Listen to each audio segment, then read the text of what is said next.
राज्य में बवाल मचा हुआ था। क्या महारानी के ताज का हीरा चोरी हो गया? लेकिन ऐसा कैसे हो सकता है? राजमहल में तो इतना कड़ा पहरा रहता है और इस पहरे के होते हुए भी रानी के ताज का हीरा कैसे चोरी हो गया? हे भगवान, चोरों ने तो महारानी के ताज तक को न छोड़ा, तो हम आम जनता कैसे किसी पर भरोसा करें? राजमहल में सिपाहियों, तुरंत शाही कोतवाल को प्रस्तुत किया जाए। मेरा हीरों से जड़ा हुआ ताज बिना हीरे के ऐसा लग रहा है जैसे बिना आत्मा के शरीर हो। महाराज, मुझे अपना ताज का हीरा चाहिए। अरे महारानी जी, हम इस ताज में उससे भी अधिक कीमती हीरा लगवा देंगे, आप चिंता ना करें। तभी कोतवाल वीर प्रताप भी आ जाता है। महाराज, आपने मुझे बुलाया?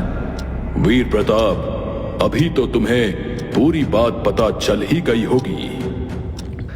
हाँ महाराज, मुझे पता चला, लेकिन इतने कड़े पहरे के बावजूद महारानी के ताज का हीरा कैसे चोरी हो सकता है? इसी गुत्थी को सुलझाने के लिए तो हमने तुम्हें बुलवाया है। वीर प्रताप जहाँ पर ताज रखा हुआ था उस जगह को अच्छे से देखता है। तब उसे एक पायल का घुंघरू मिलता है। महारानी जी, ये घुंघरू आपका है क्या? नहीं, इस तरह के घुंघरू वाली पायल तो पारो पहनती है। लेकिन पारो है कहाँ? महारानी साहिबा, पारो तो कल रात से हमें ना दिखी, और इतनी बड़ी चोरी हो जाने के बाद तो उसे यही होना चाहिए था। कहीं चोरी पारो ने ही तो नहीं? अब नहीं महाराज, पारो और मैं 20 साल से एक दूसरे को जानते हैं, वो ऐसा काम नहीं कर सकती। ऐसा कौन हो सकता है जो महारानी के ताज का नीलम चुरा ले? मुझे तो ये बहुत बड़ा चोर लगता है। कहीं ये बसंत का काम तो नहीं? कौन बसंत सेनापति जी? बसंत एक बहुत ही शातिर चोर है। वो 4 बार मेरे हाथ आते आते रह गया। बहुत ही बड़ा बहरूपिया है वो। इसका मतलब है वो तो बहुत ही बड़ा चोर होगा, लेकिन हम उस तक पहुंचेंगे कैसे सेनापति जी? वही तो सोचना है चेतन।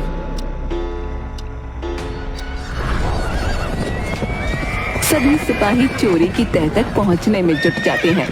कुछ दिन बाद जब वीर प्रताप अपने घर से महल की तरफ जा रहा था, वीर प्रताप को 2 आदमी दिखाई दिए। चोरी किसने की? मैंने की है। नहीं, मैंने की है, मैंने।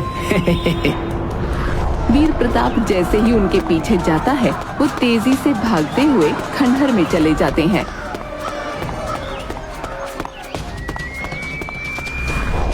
कहाँ हो तुम दोनों? बताओ, तुम्ही ने रानी के ताज का हीरा चुराया ना? आज मैं तुम्हें छोड़ूंगा नहीं। कहाँ हो? और अपनी तलवार निकाल लेता है। खंडहर के अंदर चलते हुए उसे एक परछाई दिखती है। वीर प्रताप वहाँ पहुँच जाता है। बिना झपटी में एक आदमी वीर प्रताप को एक कुर्सी पर बिठा देता है, जिसमें अगर वीर प्रताप थोड़ा भी हिलता तो उसकी गर्दन कट सकती थी।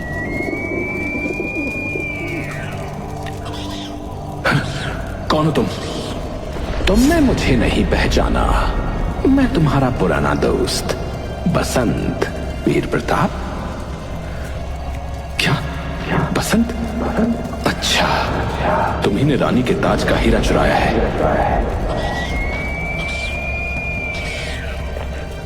चुराया है नहीं, चुराने का सोच रहा था, लेकिन मुझसे पहले किसी और ने ही बाजी मार ली। अब तुम जा सकते हो। हाँ तो वीर प्रताप, वैसे तुम्हें जानकर हैरानी होगी, लेकिन इन दोनों आदमियों को मैंने ही तुम्हें यहां बुलाने के लिए भेजा था। वैसे मैं तुम्हें एक और राज की बात बताना चाहता हूं, जिस वजह से पूरे राज्य में तुम्हारी वाहवाही हो सकती है। नहीं चाहिए मुझे कोई वाहवाही, और वो भी तुम्हारी वजह से तो बिल्कुल भी नहीं। अले अले अले, गुस्सा क्यों करते हो? पिछली बार गांव की सारी बकरियां चोरी हो गई और तुम मुझे पकड़ नहीं पाए थे।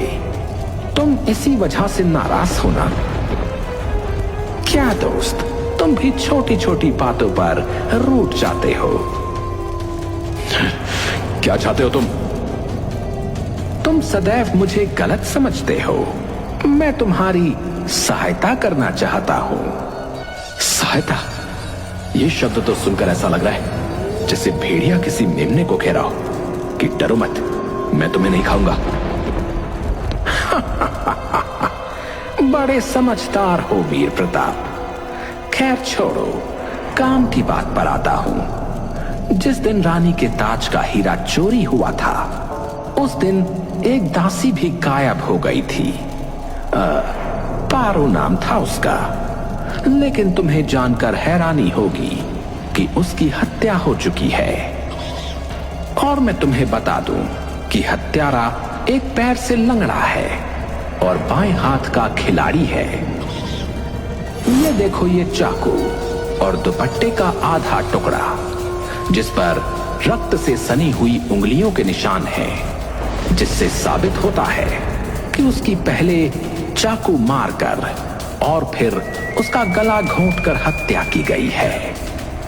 दुपट्टे का आधा हिस्सा अभी भी उस दासी के गले में ही लिपटा हुआ होगा। तो अब वीर प्रताप, तुम्हें पता करना है कि वो हत्यारा कौन है। वैसे तो मैं ही पता कर लेता, लेकिन वो क्या है ना, मुझे बहुत सारे काम हैं। लेकिन ये सब तुम्हें कहां से मिला? शेर जब तालाब में पानी पीने गया तब उसे ये सब पोटली में बंधा हुआ मिला। और हाँ, एक और काम की चीज मिली थी मुझे उसमें। ये कुर्ता जो कि रक्त से पूरा सना हुआ था, इसीलिए चोर ने इसे भी तालाब में डालकर सबूत मिटाने का प्रयास किया था। लेकिन उसके दुर्भाग्य से वो शेरों के हाथ लग गया। बकवास बंद करो अपनी। ठीक है, लेकिन ठीक 1 महीने बाद मैं तुम्हें यहीं मिलूंगा। लेकिन हाँ, मेरी भी एक शर्त है। तब तुम्हें मुझे उस दुपट्टे का आधा हिस्सा देना पड़ेगा।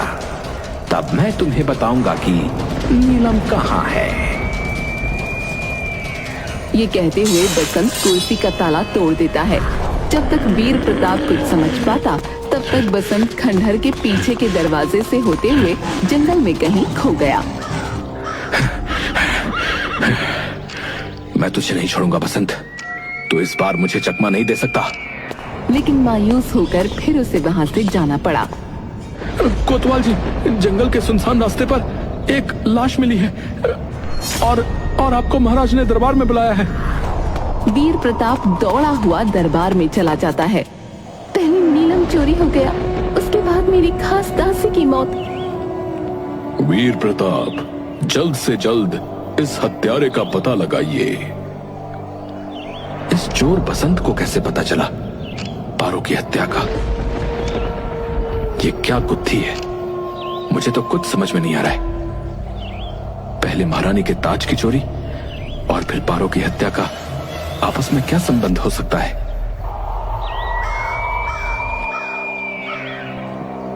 लाश को देखकर तो ऐसा लगता है कि पहले चाकू से वार किया गया है और फिर उसके दुपट्टे से गला घोटा गया है। लेकिन दुपट्टे का आधा हिस्सा कहां गया? महाराज, हो सकता है आधे हिस्से पर रक्त के निशान हो। ये सब बात इतनी बारीकी से बसंत को कैसे पता चली? वीर प्रताप को अंदर ही अंदर बसंत पर बहुत गुस्सा आ रहा था। अब अति शीघ्र ये भी पता लगाओ कि वो हत्यारा है कौन।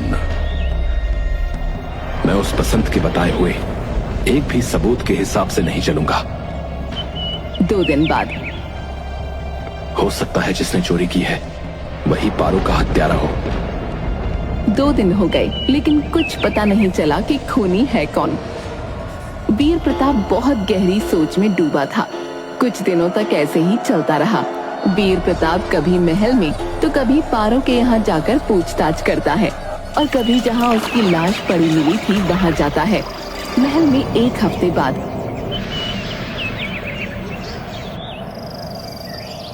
देखिए महारानी साहिबा, हमने आपका ताज फिर से बिल्कुल वैसा ही कर दिया है जैसे पहले था। अरे वाह महाराज, ये तो पहले से भी सुंदर लग रहा है। तभी वीर प्रताप वहां पहुंच जाता है। महाराज, मुझे पता चल गया है कि हत्यारा कौन है।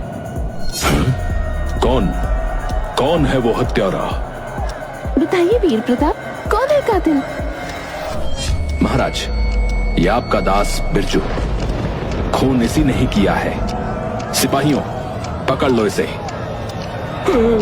लेकिन महाराज, मैं पारो को क्यों मारूंगा? मुझे तो यहाँ आए हुए कुछ ही समय हुआ है महाराज। मैं तो ठीक से उन्हें पहचानता भी नहीं। फिर मेरी उनसे क्या दुश्मनी होगी भला? तुम्हारी दुश्मनी पारो से नहीं थी, पर तुमने महारानी के ताज का नीलम चुराया था, और जब पारो ने तुम्हें देख लिया तो तुमने उसका खून कर दिया। नहीं महाराज, ये झूठ है। जिस दिन महारानी के ताज का नीलम चोरी हुआ था महाराज, तब मैं 1 हफ्ते के लिए गांव गया हुआ था, और जब गांव से लौटा तो तब मुझे चोरी के बारे में पता चला महाराज। आप चाहे तो मेरे पूरे घर की तलाशी करवा सकते हैं महाराज। सिपाहियों, जाकर बिरजू के पूरे घर की तलाशी करो, और इसका जो भी सामान है सब देखना। तब तक इसे किसी कारागार में बंद कर दिया जाए।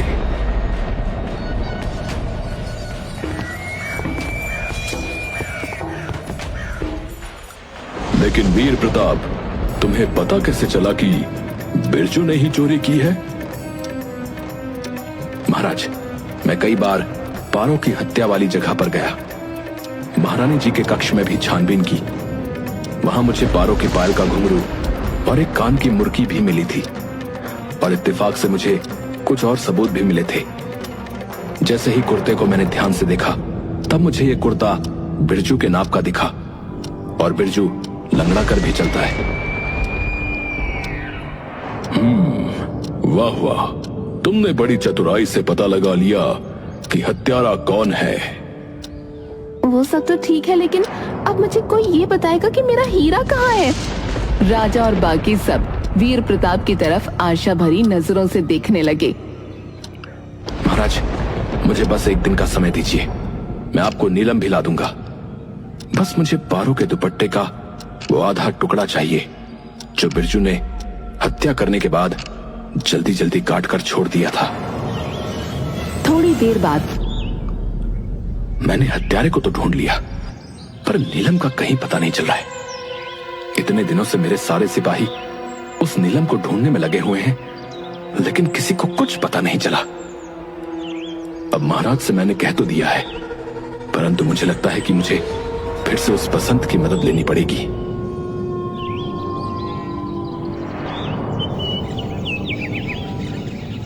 अगले दिन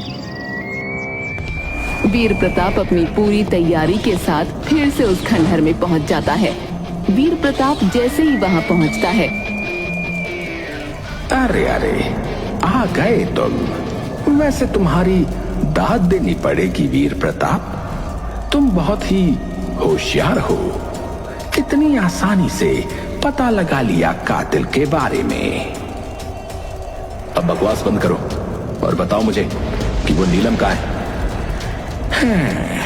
बताता हूँ, लेकिन पहले मुझे दुपट्टे का आधा टुकड़ा तो दिखाओ। वो क्या है ना, मुझे इसकी कारीगरी बहुत पसंद आई। और फिर दुपट्टे को देखकर एक साजिश भरी मुस्कान देता है। बस ये एक बार मुझे बता दे कि नीलम कहाँ है, फिर मैं इसे पकड़ लूंगा। बसंत बहुत बारीकी से दुपट्टे को देख रहा था और फिर उसका फीता छोड़ने लगता है। कैसे वीर प्रताप, कैसे? तुम हो तो बहुत चालाक, लेकिन इतनी बेवकूफी भरी हरकत कैसे कर सकते हो? ये मुझे आज तक समझ नहीं आया। हर बार कोई ना कोई बेवकूफी कर ही जाते हो और मुझसे एक कदम दूर रह जाते हो। और फिर दुपट्टे के अंदर से नीलम बाहर निकाल लेता है। वीर प्रताप हक्का बक्का रह जाता है। क्या तुमने एक बार भी नहीं सोचा कि पारो ने दुपट्टा क्यों नहीं छोड़ा।